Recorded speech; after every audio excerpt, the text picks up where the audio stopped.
एक बार की बात है, एक छोटे से गांव में अनाया नाम की एक महिला रहती थी। वह एक दयालु और अच्छी इंसान थी जो हमेशा अपने और अपने परिवार के लिए अच्छी चीजें चाहती थी। अनाया के पास एक प्यारा पति और एक खूबसूरत बेटी थी, लेकिन उसकी सास शांता उसके प्रति बहुत अच्छी नहीं थी। शांता अक्सर घटिया बातें कहती और अनाया को दुखी करती रहती, उसे बात बात पर रुला देती थी।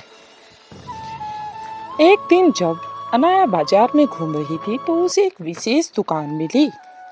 दुकानदार एक बूढ़ा और बुद्धिमान व्यक्ति था। अनाया ने उससे कहा कि वह खुश रहना चाहती है और चाहती है कि उसके साथ अच्छी चीजें हों, भले ही उसकी सांस निर्दयी हो, लेकिन सब कुछ अच्छे से हो।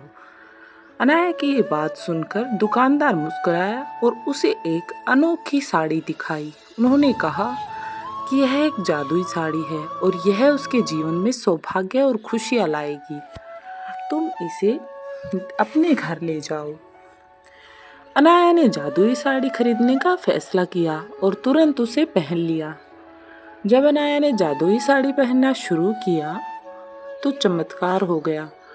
उसकी सास अनाया के साथ बुरा बर्ताव करने की बजाय उसके साथ प्यार और सम्मान से पेश आने लगी। उसके साथ बड़ी मीठी मीठी बातें करने लगी। अनाया बहुत खुश थी क्योंकि उसकी सास उसकी सबसे बड़ी समर्थक और सबसे अच्छी दोस्त बन गई थी। गांव के लोग उसे बदलाव को देखकर आश्चर्यचकित रह गए थे कि आखिर ऐसा कैसे हुआ। जादुई साड़ी की वजह से अनाया के परिवार के इस खुशियां आने लगी। गांव बहुत अच्छी जगह बन गया था और अनाया का पति सफल हो गया था। धीरे धीरे उनके परिवार में खुशहाली आती जा रही थी। उनका घर हमेशा प्यार से भरा रहता और सभी को आपस में मेलजोल रहता। अनाया की बेटी एक प्यारे और देखभाल करने वाले घर में बड़ी हुई और वह बहुत खुश थी। अब अनाया को भी सभी खुशियां मिलने लगी थी। जादुई साड़ी की कहानी दूर दूर तक फैल गई और लोगों को दया और क्षमा का महत्व पता चल गया। अनाया बहादुरी का प्रतीक बन गई और उसने सभी को दिखाया कि दयालु होने से बड़ा बदलाव आ सकता है, चाहे चीजें कितनी भी कठिन क्यों न लगे। लेकिन यदि हम दयालु बनकर सब कुछ करते हैं तो हम अपने जीवन में सफल हो सकते हैं। इसी तरह जादुई साड़ी के साथ मिलने वाली अच्छी चीजों का आनंद लेते हुए गांव हमेशा खुशहाल रहने लगा। साड़ी ने न केवल अनाया की जिंदगी बदली बल्कि एक महत्वपूर्ण सबक भी सिखाया कि प्यार और क्षमा मुश्किल समय में भी खुशी और चमत्कार ला सकता है। ये थी जादुई साड़ी की स्टोरी। अच्छी लगी हो तो दोस्तों के साथ भी इसे शेयर करें और हाँ, चैनल पर नए आए हैं तो चैनल को लाइक शेयर एंड सब्सक्राइब कर दें ताकि और भी अच्छी वीडियो आपको देखने को मिलती रहें। दूसरों के प्रति दयालु होने से हम उनके और हमारे जीवन में भी खुशियाँ ला सकते हैं। एक और कहानी है लालची राजा की। एक समय की बात है, एक बड़े से महल में एक राजा रहता था। वह बहुत लालची था। उसके पास बहुत सारे पैसे होने के बावजूद भी उसमें संतुष्ट नहीं था। वीडियो को लाइक किया या नहीं, या फिर लालची राजा की कहानी ऐसे ही सुनते जा रहे हो। एक दिन एक बूढ़ा आदमी राजा के महल में आता है। वह राजा को एक अनोखा हीरा दिखाता है और कहता है कि इस हीरे से तुम जो कुछ भी मांगोगे वह तुम्हें मिल जाएगा। लेकिन उसने राजा को चेतावनी दी कि हर इच्छा की एक कीमत होगी जो कि तुम्हें बदले में चुकानी होगी। राजा को बात थोड़ी अजीब लगी, लेकिन राजा खुश हो गया और हीरे को अपने पास रख लेता है। वह अपनी पहली इच्छा मांगता है कि उसे ढेर सारे सोने के सिक्के मिल जाएं। अचानक से उसका कमरा सोने के सिक्कों से भर जाता है और सारे कमरे में सिक्के ही सिक्के हो जाते हैं। लेकिन राजा इतने में भी संतुष्ट नहीं होता, उसे और सोना चाहिए होता है। वह और इच्छा मांगता है कि उसे गहने, जमीन और खजाने चाहिए। उसे वह सब भी मिल जाता है। अब राजा की खुशी का ठिकाना न था, लेकिन राजा इसके साथ साथ लालची भी हो गया था। जैसे जैसे राजा को चीजें मिलती जा रही थी, राजा का लालच बढ़ता जा रहा था। जैसे जैसे राजा का लालच और ज्यादा बढ़ता गया, वैसे वैसे उसके राज्य के लोगों को भुगतना पड़ रहा था। वे सब गरीब हो गए, उनकी जमीन बंजर हो गई क्योंकि हीरे से मांगी गई इच्छाओं की कीमत उसके राज्य के लोगों को चुकाना पड़ रहा था। लोग गिड़गिड़ाते हुए राजा के सामने आए कि वह रुक जाए, लेकिन राजा ने उनकी एक न सुनी। एक रात जब राजा सो रहा था तब उनके पिताजी सपने में आते हैं और बोलते हैं कि यह लालच उन सब चीजों को बर्बाद कर देगा जिनसे तुम बहुत ज्यादा प्यार करते हो। राजा की नींद खुलती है और उसे अपनी गलती का एहसास होता है कि वह प्रजा के साथ क्या करने जा रहा था। राजा ने सभी लोगों को एक साथ बुलाया और अपने आप को बदलने का वादा किया।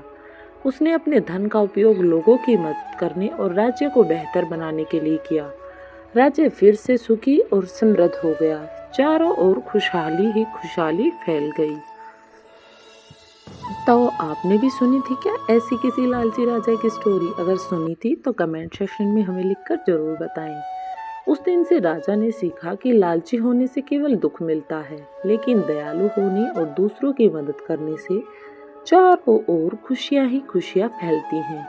लालच हमेशा दुख और विनाश ला सकता है, जबकि दया और निस्वार्थता सुख और समृद्धि लाती है। इस तरह से लालची राजा की कहानी समाप्त होती है। हमारी अगली कहानी है जादुई संतरा। एक समय की बात थी, एक गांव में सोनू नाम का एक छोटा सा लड़का रहता था। उसे घूमने फिरने का और नई नई चीजें जानने का बड़ा शौक था। एक दिन जब वह जंगल में घूम रहा था तो उसे एक संतरे का जादुई पेड़ दिखाई देता है। तब वह उसके पास जाता है। वह पेड़ बाकी पेड़ों से बिल्कुल अलग दिख रहा था। जब सोनू एक संतरे को चखता है तो उसे अपने अंदर भरपूर ऊर्जा महसूस होती है और उसका दिमाग पहले से बहुत तेज हो चुका होता है। अब सोनू को बड़ा ही मजा आता है जादुई संतरे को खाकर। सोनू उस जादुई संतरे का इस्तेमाल अपने खुद के फायदे के लिए करना लगा। उसे हर चीज पहले ही पता चल जाती और हर कठिन से कठिन प्रश्नों को हल कर लेता।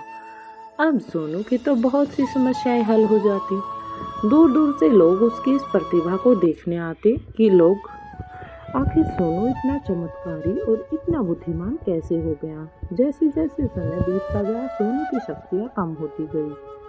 पेड़ पर संतरों की चमक भी कम हो रही थी और धीरे धीरे उनकी भी शक्तियाँ खत्म होने लगी थी, क्योंकि अब सोनू में लालच आ चुका था। जल्दी ही सोनू को यह एहसास होता है कि वह अपनी खुद की प्रतिभा को नजरअंदाज करते हुए जादुई संतरे की शक्ति पर बहुत ज्यादा निर्भर हो गया है और उसे अब अपने आप पर विश्वास न रहा है। सोनू को अपनी गलतियों का एहसास हो गया और वह जादुई संतरे के पेड़ के पास वापस जाता है और वह अपने लालची स्वभाव के लिए माफी मांगता है और वादा करता है कि जीवन में वह अपनी काबिलियत का उपयोग अच्छे कामों के लिए करेगा। फिर अचानक से पेड़ के बचे हुए संतरों में वापस चमक आ जाती है और सभी फिर से चमकने लग जाते हैं और सोनू की काबिलियत भी धीरे धीरे उभरने लगती है।